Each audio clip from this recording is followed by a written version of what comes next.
everyone. Welcome to my channel The Next Level Health by लेखा सेठी। मेरी आज की वीडियो में मैं आप सब लोगों से अस्थमा के बारे में बात करने वाली हूँ। मुझे बहुत से लोगों ने रिक्वेस्ट करी कि विंटर सीजन चल रहा है और आने वाले टाइम में मार्च के सीजन में जब गेहूं की फसल की कटाई होती है तो वीट के जो पोलन्स होते हैं उनसे अस्थमेटिक प्रॉब्लम्स और एलर्जिक प्रॉब्लम्स बहुत ज्यादा बढ़ जाती हैं। तो दैट्स वाई मैंने अपनी आज की वीडियो में अस्थमा से रिलेटेड कुछ एक बहुत इंपॉर्टेंट पॉइंटर्स शेयर करूंगी आप सब लोगों के साथ, जो कि ड्यूरिंग अस्थमा किस तरीके से डाइट को प्लान किया जा सकता है जिससे अस्थमा की प्रॉब्लम जो है वो मिनिमाइज हो जाए।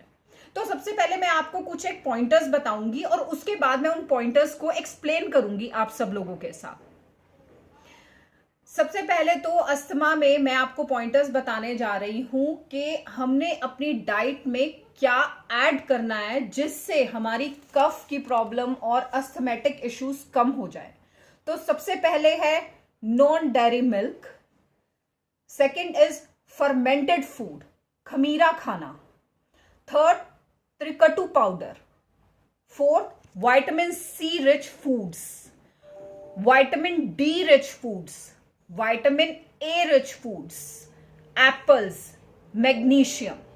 तो ये तो मैंने कुछ एक आपको खाने बताए, विटामिन्स बताए जो आपके खाने में होने चाहिए।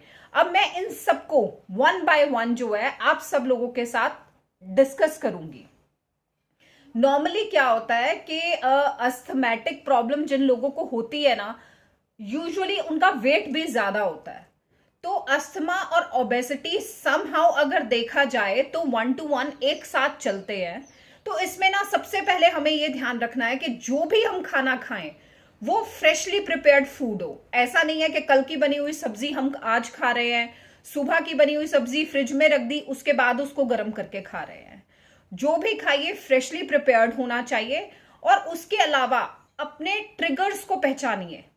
जिसे भी अस्थमा है सबको अलग अलग सबके ना ट्रिगर पॉइंट्स होते हैं कि किसी को लाइक वीट के पोलन से ज्यादा अस्थमेटिक इश्यूज होते हैं, कफ ज्यादा होती है, किसी को फ्राइड फ्रूट खाने से ज्यादा कफ होती है और अस्थमेटिक इश्यूज उनके बढ़ते हैं। तो अपने ट्रिगर पॉइंट्स को जरूर पहचानें और ऐसे खानों को बिल्कुल अवॉइड करें जिससे आपका अस्थमा ट्रिगर होता है। तो अब मैं सबसे पहले आपको ये बताऊंगी कि नॉन डेयरी मिल्क क्या होता है। नॉन डेयरी मिल्क की अगर मैं बात करूं तो ऐसा मिल्क जो एनिमल मिल्क ना हो, गाय भैंस बकरी का दूध ना हो। इसके अलावा कौन से ऐसे प्लांट बेस्ड मिल्क मार्केट में मिलते हैं मैं आपको बताऊं तो आलमंड मिल्क मिलता है, सोया मिल्क मिलता है। ये जो दो तरीके के मिल्क है ये बहुत इजीली मार्केट में अवेलेबल है जिसे आप यूज कर सकते हैं इंस्टेड ऑफ एनिमल मिल्क। दूसरी बात करें तो फर्मेंटेड फूड, खमीरा खाना। ऐसा कौन सा खमीरा खाना होता है जो अस्थमा के प्रॉब्लम में हमें बेनिफिट देता है। जो भी खाना लाइक इडली है, इडली बैटर, डोसा बैटर, ये सब चीजें हम प्रिपेयर करते हैं फर्मेंट करके। दही, लो फैट अगर कर्ड यूज किया जाता है ये भी फर्मेंटेड फूड होता है। तो ये चीजें बहुत बेनिफिट देती हैं ड्यूरिंग अस्थमा। दही अगर कभी भी खाना है तो कीप इन माइंड दोपहर को 3 बजे के बाद नहीं खाना है, फ्रिज में रखा हुआ दही नहीं खाना है और कर्ड खाते टाइम उसमें भुना जीरा और काली मिर्च ऐड करना कभी भी ना भूलें। अब इससे नेक्स्ट पॉइंट पे मैं पहुंचूंगी, त्रिकटु पाउडर। त्रिकटु पाउडर क्या होता है? त्रिकटु पाउडर बनता है सौंठ, काली मिर्च और पिपली के पाउडर से। इन तीनों को पीस के मिक्स कर लिया जाता है तो दैट इज कॉल्ड त्रिकटु पाउडर। इसे पूरे दिन में 3 ग्राम लिया जा सकता है गर्म पानी के साथ, या तो पूरे दिन में एक टाइम में 3 ग्राम ले लिया जाए या 3 टाइम 1-1 ग्राम लिया जाए। ये ना जब कफ आ रही होती है ड्यूरिंग अस्थमा उस चीज को ये बहुत रिलीव करता है त्रिकटु पाउडर। इसके अलावा अब मैं बात करूंगी विटामिन सी के बारे में। विटामिन सी रिच फूड्स कौन से हैं? तुलसी, ब्लैक पीपर, टर्मरिक। इन 3 चीजों को आप यूज कर सकते हैं। इवन लॉन्ग टर्म प्रिवेंशन के लिए अस्थमा में जब टर्मरिक को, हल्दी को, ब्लैक पीपर को और घी को, प्योर देसी घी को मिक्स करके लिया जाता है तो वो बहुत लॉन्ग टर्म बेनिफिट्स देते हैं ड्यूरिंग अस्थमैटिक प्रॉब्लम। इससे नेक्स्ट मैं पहुंचूंगी विटामिन डी पे। विटामिन डी हमें कहां कहां से मिलता है? विटामिन डी का अगर मैं कहूं बेस्ट रिसोर्स माना जाता है मिल्क और dairy products, but during asthma हम डेयरी प्रोडक्ट्स को अवॉइड करते हैं।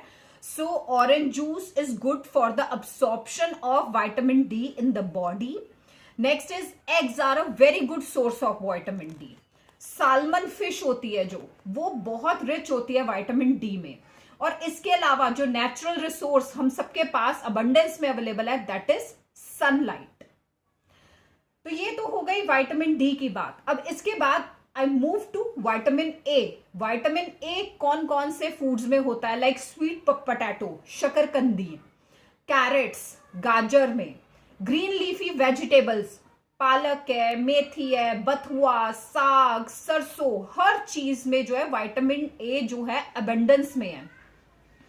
पंपकिन में विटामिन डी ए बहुत अच्छी क्वांटिटी में अवेलेबल होता है। इसके अलावा कैंटलॉप में विटामिन ए होता है। विटामिन ए अस्थमा को भी कंट्रोल करता है। Vitamin A is good for your skin and for your eyesight as well. So next moving to apple. Apple कहा जाता है eating apple in a day keeps the doctor away, लेकिन keep in mind apple को कभी भी खाली पेट ना खाएं, उससे गैस्ट्रिक इश्यूज हो सकते हैं। इसके अलावा मैं सबसे लास्ट में बात करूंगी मैग्नीशियम की। मैग्नीशियम हमें जिन खानों में मिलता है जैसा कि quinoa, that is called a super food. Quinoa is rich in magnesium. Dark chocolate में मैग्नीशियम होता है, स्पिनच पालक में मैग्नीशियम होता है, साल्मन फिश में मैग्नीशियम होता है, पंपकिन सीड्स में मैग्नीशियम होता है। तो ये सब बातें तो मैंने आप लोगों के साथ करी कि क्या क्या चीजें आप अपने खाने में ऐड कर सकते हैं अस्थमा को कंट्रोल करने के लिए। इसके अलावा नॉस्ट्रिल्स में, दोनों ये जो नाक के नॉस्ट्रिल्स हैं, अगर इनमें 2-2 बूंद प्योर देसी घी डाला जाए तो that is also a big soother in high cough situation. इसके अलावा अगर मैं कहूं खांसी जब बहुत कफ ज्यादा हो रही होती है तो जो ब्राउन सरसों का तेल होता है ना, उसको चेस्ट पे मसाज करने से भी अस्थमा में बहुत रिलीफ होता है। और इसके अलावा डेली की रूटीन बनाइए योगा करने की, ब्रीदिंग एक्सरसाइज करने की। खुली हवा में, फ्रेश एयर में अगर आप ब्रीदिंग एक्सरसाइज करते हैं तो वो आपके लंग्स को बहुत स्ट्रांग करता है, आपकी ब्रीदिंग को बेटर करता है और अस्थमा की प्रॉब्लम को बहुत कम करता है। So thank you for listening me. Hope मेरी ये वीडियो आप सबके लिए बहुत ही हेल्पफुल रहेगी। Please follow these pointers to avoid asthma. जिन भी लोगों को कितने ही साल पुराना अस्थमा क्यों नहीं है, अगर इन सब चीजों का आप खाने में ध्यान रखते हैं, अपनी रूटीन में ध्यान रखते हैं, तो पुराने से पुराने अस्थमा को भी जड़ से खत्म किया जा सकता है। और अगर आपको मेरी ये वीडियो पसंद आई हो, please do like, share and like my video and don't forget to subscribe my channels for more knowledgeable videos. Thank you very much.